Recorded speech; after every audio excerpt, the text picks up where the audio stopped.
This is Hidden Killers Week in Review. A look back at the most prolific stories of the week. Welcome to the podcast. If you'd like to listen to an ad-free version of this episode and all of our episodes, then search True Crime Today Premium Plus on Apple Podcasts and press subscribe. That's our premium channel where all of our ad-free and advanced episodes live, all in one place. True Crime Today Premium Plus. Search it on Apple Podcasts and press subscribe. Even try it for 3 days free. The evidence is gone, but the nightmare continues. Welcome to Hidden Killers with Tony Brueski, featuring former prosecutor and defense attorney Eric Faddis. The verdict in the Richard Allen case is guilty. It's one that I think surprised many. Many were happy with it, feeling that justice has been served. It's left a community kind of grappling for the answer to, did they get the right man? Is the person who killed those two little girls, Abigail Williams and Liberty German, in 2017 still at large? Or is this our man? Joining me to discuss, Eric Faddis, defense attorney, former prosecutor. Eric, what was your reaction to the verdict that came in? A little surprising to me and a lot of legal observers when you have Nancy Grace who's a hardline law and order prosecutor friendly person saying, I don't know if the prosecution has the goods on this. It's pretty unexpected to see these convictions across the board, but that is ultimately what the jury decided. It's spooky to me to see how basically the characters of this story and the rules for this story were dictated by one person, by Judge Gull, basically setting up her characters. Here's how it's all going to play out. Here's what you're allowed to know. Here's what you're allowed to say. And I know this is normal to a certain extent, but she really, dare I say, rigged this in a way that Richard Allen, there's no way he could get most of his story out. I feel like the jury only truly heard about 25% of it. Yeah, the judge is supposed to be neutral and impartial, but some people think from the very beginning she has handcuffed the defense throughout his entire proceedings. And this trial is no exception to that. She excluded what was the main defense that Richard Allen wanted to run. She excluded other evidence that would have been favorable to the defense. And so did the jury really get a full picture in terms of what happened from both sides? I think there are some doubts as to that. Is there any... I just hate this when this happens, because it really puts a black eye on our justice system when there really seems to be some very narrow-minded work that was done here. On the part of Gull. No, I'm not saying she did it on purpose per se. I don't know, but it seems like, they were on a mission. They had their blinders on, and what they were going to say was right no matter what. Is there any recourse to any of this when someone else takes a look at this and goes, the hell were they doing? Like, how did they not allow him to argue these basic things in his own defense? Is there anything that can go back? Number one, obviously, in appeals for Richard Allen, we'll talk about that, but also I think more specifically for Judge Gull, for the way this whole thing was handled. Is there ever a slap on the wrist at the least? Is there ever anything that can be done to correct this? Because I'm guessing if this is how she handled this case, and it's the one we watched, I'd be curious to see the others as well. Well, the first avenue of recourse is going to be the appeal of the convictions, the appellate process. And Judge Gull, being so kind of one-sided, it really sort of gave the defense several gifts in terms of grounds they can argue on appeal. And so this conviction could potentially be overturned. On top of that, most states have a judicial ethics committee that sort of will look at things. And if there's a complaint of improper bias, of favoring one side when they shouldn't have, those things can be explored too. And sometimes disciplinary action is taken against judges, although it's very rare. Sometimes. What is does it do anything? Is it more like, we're going to do an internal investigation here ourselves and see if there's something wrong. And most of the times internal investigations don't necessarily pull up a whole lot of anything. That's how it works in Colorado when where I practice, where if there's a complaint against the judicial branch, the agency investigating it is the judicial branch. And so they're investigating themselves.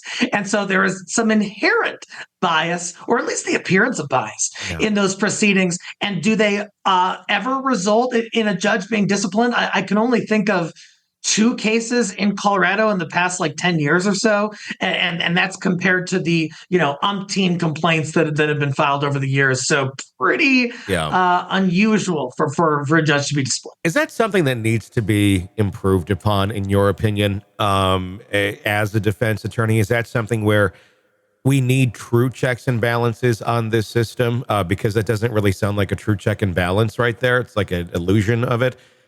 Should we have more things like that? I'm not even speaking specifically here of Gull, just in general, because it seems that things like this can happen quite readily and quite easily, and only really get out there if anybody's paying attention. And this is one case we're watching. There's thousands and thousands of them going on every single day. There's not really a watchdog for this, and it doesn't seem to police itself all that well. You hit the nail on the head. And one thing that comes up is there's this idea of the black robe syndrome, right? So when someone becomes a judge, they become this sort of all-powerful God who can do whatever in a case. And like you said, there aren't many checks and balances. That's what our political system is based on, is having these branches, having checks and balances. But at that high level of a judgeship, there isn't much of that. And there's a push actually to have a better practice at the United States Supreme Court level, because who is looking at those folks? Who is ensuring that they are complying with ethical rules and things like that? I think there is a lot of outcry about the absence of accountability in the judicial branch. Yeah, I mean, it's only as good as the people in it, and I'm sure we know there are great judges out there. There's people that really are there for the right reason. But again, it is only as good as the people, and you are naturally going to get some in there that are not the greatest individuals, compelling enough to get into the positions. But I mean, you're essentially making someone a god to a certain extent, without any but other gods in the universe that can actually step in and stop something, unless they murdered somebody, something really horrible. They put themselves in some sort of peril, but their opinion holds such weight, and that's. I don't know. There's so many cases, and I know you are far more into this world than I am, where it's just like, what the hell? How is this fair? It's not a perfect system. It's better than most other countries still, but it certainly feels like there's room for improvement. 100%. And like you said, their decisions can be life-changing. They can literally change the lives of the accused, of victims, of people in the community. And one thing, too, is that these folks are humans. They have their own backgrounds. Nearly all of them were lawyers before. Mm-hmm. And so they practice on one side or the other. And in fact, in Colorado, there is a disproportionate number of former prosecutors who are on the bench. And so there's this concern that, hey, is the bench sort of leaning towards the prosecution? And those concerns exist in other states. Yeah, without a doubt. I mean, and people are people. I mean, they're going to have their leanings one way or another, as unbiased as they want to be. But yeah, it feels very weird, our state right now with having judges like this so blatantly acting out. I mean, these things weren't even under the table or something, where it'd be really hard to oh my God, look what they did. It's like, just flat out, no, we're not going to let you hear that. So bye, tough luck. Totally. And you look at, not only the Richard Allen trial, where some unusual measures were taken by the judge to just kick off the defense attorneys because she didn't like something they did, like that. That's very unusual. And then you look at the Young Thug trial. The former judge in that case met with the prosecutor and a witness outside of the defense's presence, had this ex parte meeting. And so these, potentially shady interactions are happening in cases all across the country, and we don't even hear about most of them. It's just and we go, why? Well, because they can. Because, yes, it's unethical, it's shady, but nothing's going to stop them, and there's not any repercussions in most cases for them to not do that. It's a weird place. Welcome to the podcast. If you'd like to listen to an ad-free version of this episode and all of our episodes, then search True Crime Today Premium Plus on Apple Podcasts and press subscribe. That's our premium channel where all of our ad-free and advanced episodes live, all in one place. True Crime Today Premium Plus. Search it on Apple Podcasts and press subscribe. Even try it for 3 days free. You're in the thick of a true crime saga, every detail sinking in, and then, wham, a commercial about something you couldn't care less about. It's like being served a microwaved dinner at a 5-star restaurant. But it doesn't have to be this way. Go for True Crime Today Premium Plus on Apple Podcasts. With True Crime Today Premium Plus, you get uninterrupted, ad-free episodes, extended interviews that dig even deeper into the muck, and early access so you can brag to your friends. It's like ordering the secret menu at a crime buffet. So, search for True Crime Today Premium Plus on Apple Podcasts, subscribe, and savor every twisted detail without interruption.